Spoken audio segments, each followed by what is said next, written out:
ഞാൻ ഇന്ന് പഠിക്കാൻ ഉദ്ദേശിക്കുന്ന ഇത്രയും ടോപ്പിക്കാണ്. അപ്പോൾ ആദ്യം തന്നെ ബയോളജിയാണ് നോക്കിയത്. അപ്പോൾ ഇതിന് നോട്ട് പ്രിപ്പയർ ചെയ്യണം. ഇത് ആക്ച്വലി പറയുവാണെങ്കിൽ ഇത് പെൻഡിങ് ആയിട്ട് വെച്ചിരിക്കുന്ന 2 ചാപ്റ്റേഴ്സായിരുന്നു. ഹിസ്റ്ററിയിലത്തെ ഒരു ചാപ്റ്ററും ഈ ബയോളജിയിലെ ഈ ചാപ്റ്ററും പെൻഡിങ് ആയിട്ട് വെച്ചിരിക്കുന്നതായിരുന്നു. എന്ന് വെച്ചാൽ പകുതി ഞാൻ കംപ്ലീറ്റ് ആക്കിയിരുന്നു, ഫുൾ പഠിച്ചിട്ടുണ്ടായിരുന്നില്ല. പക്ഷെ ഇത് കംപ്ലീറ്റ് ആക്കണ കാര്യം ഞാൻ ഇപ്പോഴാണ് ഓർത്തത്. അപ്പോൾ അത് വൈകുന്നേരം എടുത്ത് നോട്ട് ചെയ്യുവാണ്. രണ്ടും ഇമ്പോർട്ടൻ്റ് ആയിട്ടുള്ള ചാപ്റ്റേഴ്സ് ആയിരുന്നു. നമ്മുടെ നാച്ചുറൽ സയൻസിലെ മനുഷ്യ ശരീരത്തെക്കുറിച്ചുള്ള പൊതു അറിവെന്ന് പറഞ്ഞിട്ടുള്ള ടോപ്പിക്കിൽ വരുന്ന കുറേ കാര്യങ്ങൾ ഉള്ളതായിരുന്നു ഈ ബയോളജിയിലത്തെ ഈ ഒരു ചാപ്റ്റർ. അപ്പോൾ അത് ഞാൻ പഠിച്ചിട്ടുണ്ടായിരുന്നു. പക്ഷെ പകുതി വെച്ച് ഞാൻ പിന്നെ അത് വിട്ടുപോയി. വേറെ എന്തൊക്കെയോ പഠിച്ചപ്പോൾ അതിൻ്റെ ഇടയിൽ ഞാൻ മറന്നുപോയിരിക്കുമായിരുന്നു. അപ്പോൾ ഞാനത് കംപ്ലീറ്റ് ആക്കി.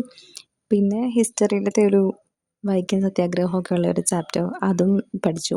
അപ്പോൾ എനിക്കിങ്ങനെ നോട്ട് എഴുതി പഠിക്കുന്നതുണ്ട് കുറച്ചുകൂടെ കൺവീനിയൻ്റ്. എല്ലാവരും കുറേ പേര് പറയുന്നത് ഞാൻ കേട്ടിട്ടുണ്ട്, ഇങ്ങനെ നോട്ട് എഴുതി വെറുതെ സമയം കളയുന്നൊരു പരിപാടിയാണ്. പക്ഷെ ഇങ്ങനെ നോട്ട് എഴുതുമ്പം വെക്കുമ്പോൾ പിന്നെ എനിക്ക് പിന്നെ അതെടുത്ത് വായിച്ച് നോക്കുമ്പോഴാണ് കുറച്ചും കൂടെ എനിക്ക് ഓർമ്മ ഉണ്ടാവുക.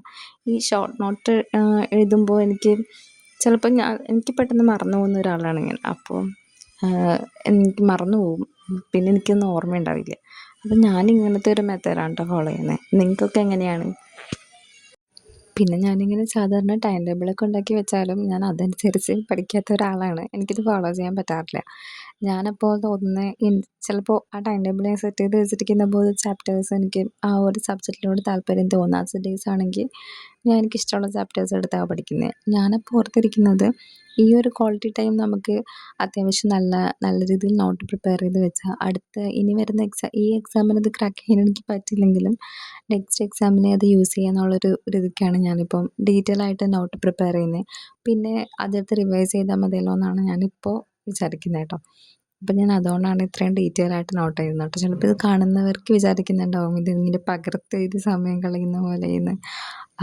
അങ്ങനെ ചിലവർക്ക് തോന്നാം. പക്ഷേ എനിക്ക് ഇങ്ങനെ പഠിച്ചാലേ ശരിയാവത്തുള്ളൂ. കുറേ പേര് 2 രീതി ഞാൻ പറഞ്ഞു കേട്ടിട്ടുണ്ട്. ഷോർട്ട് നോട്ട് എഴുതുന്നതാണ് നല്ലതെന്നും ഇങ്ങനെ എഴുതി പഠിക്കുന്നതാണ് നല്ലതെന്നും. എല്ലാവരുടെയും പല പല അഭിപ്രായമാണ്.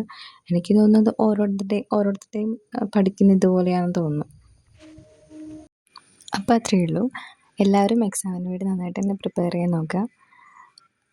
അപ്പോൾ വീഡിയോ ഇഷ്ടമായെങ്കിൽ സബ്സ്ക്രൈബ് ചെയ്യാനും ലൈക്ക് ചെയ്യാനും മറക്കരുത്.